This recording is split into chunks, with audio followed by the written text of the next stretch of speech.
Hey, welcome back. Glad you could join me for this fourth installment of Dashboard December. Today, I'm going to show you the second floor view of my dashboard, including all the rooms on the second floor, as well as my laundry setup. I'm also going to show you all the code that drives all the cool stuff my dashboard does, of course. Let's get started.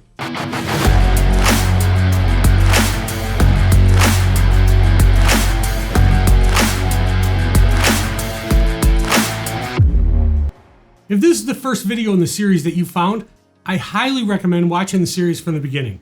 The videos build upon one another, so if you just jump in now, you're going to be missing some of the foundational stuff that I've already covered in previous videos. But hey, it's a free country. So before we get started, just a reminder that I'm skipping over the home audio stuff since that'll be a separate video. It's really complicated. And I also want to let you know that I'm not digging terribly deep into the laundry stuff since I've already made an entire video dedicated to just that.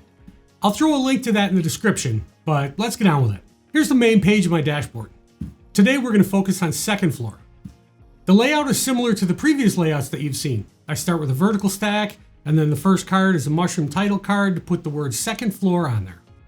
This makes navigation easier when I can just glance at it and see where I am. Next up is the code that tells me how many lights are on the second floor. This leverages the groups and sensors that we set up in a previous video. Again, keep in mind that the value of those sensors is a string value, not an integer value, so we have to do string comparisons here. After the lights count, we've got a chips card that starts with a back button. Then I add the temperature sensors for the master bedroom, the nursery, and the guest bedroom, followed by the leak sensors for the two sinks in the master, the leak sensor in the half bath, and the leak sensor in the laundry. That's right, our laundry is on the second floor. This was an idea I had during the remodel project after we bought the place, and fortunately the layout was able to accommodate it. If you think about it, it makes perfect sense. All the dirty clothes come from either the bathrooms or the bedrooms, and those are all on the second floor, so why do I want to carry dirty laundry down the stairs and then carry clean laundry back up the stairs? Nonsense.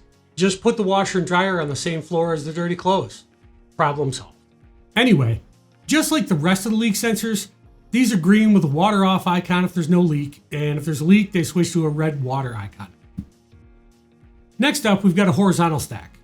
The first button is a template card for the hallway. Again, all these buttons turn yellow if something in that room is turned on.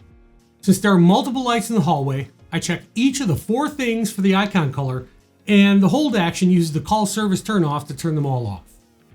The other button on this row is the hall bath. Since there's only one light in there, I only have to check that one light, so for the hold action I was lazy and just used toggle to turn that one off. The bottom row, of course, is another horizontal stack. Here's where we really run into some lazy. Some of these entities aren't correct any longer, and I need to work on updating my dashboard. When I created this, we weren't parents just yet. Our nightstand lamps just had regular single color, non-dimming LED bulbs in them, which I controlled with smart outlets. However, since we had our son, I've been coming up with additional stuff to make the house even smarter and to have it convey information about what's going on, but quietly, so it doesn't wake our son. Part of this was replacing the nightstand lamp bulbs with smart bulbs that I can dim and change the color of.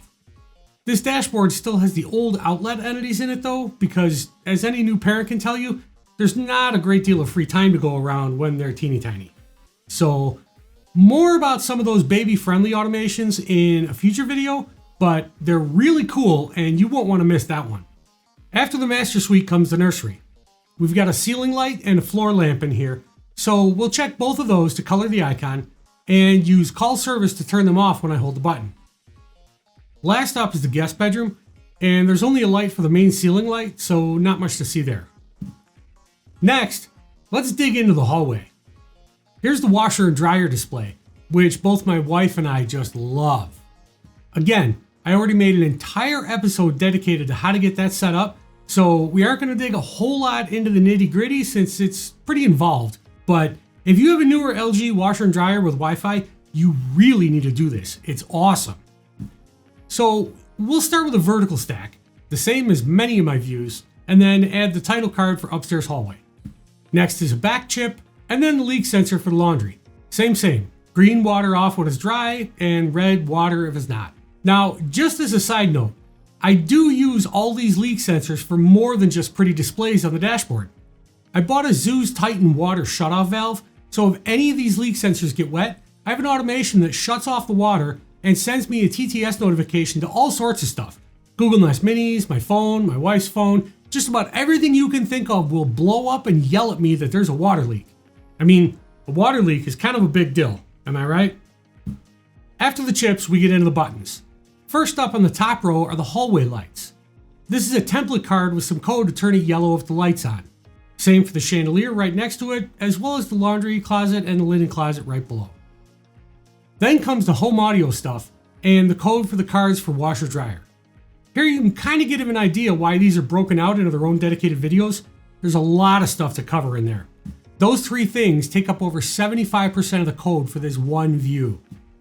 Moving right along, next up is the hall bath. Pretty simple. The top again is just a title card, followed by a back chip, and then the water leak sensor display. As you can see, not all of my views are stacked into a single vertical stack. I've got some cleanup to do yet.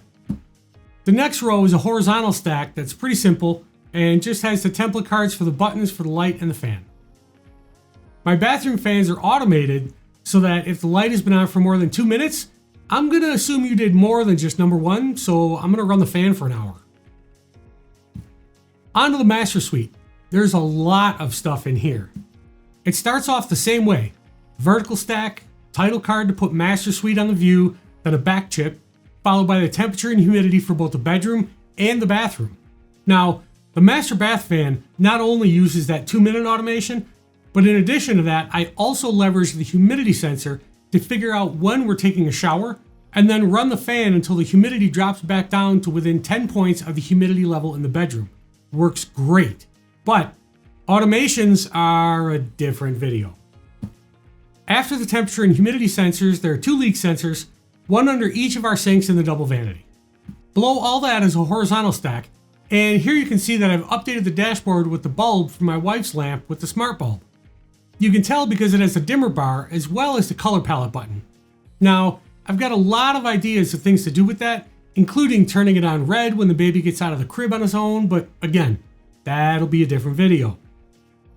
Next to my wife's nightstand lamp is my nightstand lamp, which doesn't work since I already removed the smart outlet but didn't replace the bulb yet. The lamps, by the way, are now controlled either via the dashboard or there's an Aqara smart button on the nightstand to turn them on and off. Below the nightstands are the main bedroom lights, which are LED wafers on a dimmer. Now, I gotta be honest, I'm not crazy about the dimming feature with this, since LED lights use so little power that the dimming range just isn't as big as I'd like it to be, but they still work okay. Below the bedroom lights is the TV. We've just got a Vizio TV in there, which is connected using the Vizio integration. I'll have a video coming out soon about how to do that, since getting it integrated was pretty confusing, but it works great for just power on off, which is all I really want to do with it. I mean, there's a remote in the bedroom to control the volume and input and whatnot, so all I really do is turn it off at 2 a.m. every night in case I fell asleep with it on. Below the TV is the master bath, the bathroom lights, shower lights, and the bathroom fan. Bathroom lights are also just LED wafers, but the switch for them is also a Aqara dimmer, just like the bedroom lights. The fan, of course, is just on-off. You don't need to dim a fan, but the shower lights are also a dimmer as well. It is so nice to crawl into the shower at dark 30 and not be blinded, but still have enough light to see. Next up is the nursery. Not a ton going on here. The top is my standard, title card, back chip, temperature and humidity. Then the next row is a button for the ceiling fan and the light, followed by a button for the floor lamp. Now, as many of you might know, I am not a super big fan of smart bulbs, but for this floor lamp, I wanted the ability to dim it. Since you can't do that with an outlet, smart bulb it is. This is also controlled by an Aqara switch on the nightstand table next to the rocking chair. Then we've got a couple buttons that I got creative with. My wife wanted a way to keep track of the last time she gave the baby Tylenol or Motrin. At first, I couldn't really come up with anything. After a lot of Googling and reading the forums and researching and all kinds of nonsense, I landed on this. It's not perfect, but it works. I created 2 scripts, one called Sebastian Tylenol and the other called Sebastian Motrin. The scripts literally do nothing. There's not anything in them at all. Then I added these entity cards to the dashboard, and under the secondary info, I added last changed. That tells me when the last time the script was ran. Now, it doesn't tell you the exact date and time, as you can see here, but it just says 3 weeks ago. But if we're using it that day, it'll tell us 45 minutes ago or 2 hours ago. Now, 2 hours ago maybe isn't exact enough since it just says 2 hours and not 2 hours and 34 minutes ago. So I set the tap action to open more info, which does tell you exactly how long it's been. In order to execute the script and thus set the last time he got Tylenol, I made it so you have to hold the button. This prevents it from being accidentally triggered. It works pretty well, but I am totally open to suggestion if any of you have got a better way of doing this. Please tell me in the comments. Last, we got the guest bedroom. More of the same. Title card, couple chips start the page off, and then there's only the one light in here, so it's a pretty simple view. There's also a light switch for the closet light, but I haven't gotten around to replacing that yet with a smart switch. It's on my long to-do list. Man, I feel like there was a lot to cover in one episode again. I did have to combine a bunch of stuff together though in order to get through it all this month. I had not originally planned on such long videos, but then I had to travel for work, and we throw our big annual Christmas party here at the house with over 100 guests, and then we've got Christmas coming up, and don't forget the regular day job and an infant. There's just not enough hours in a day sometimes.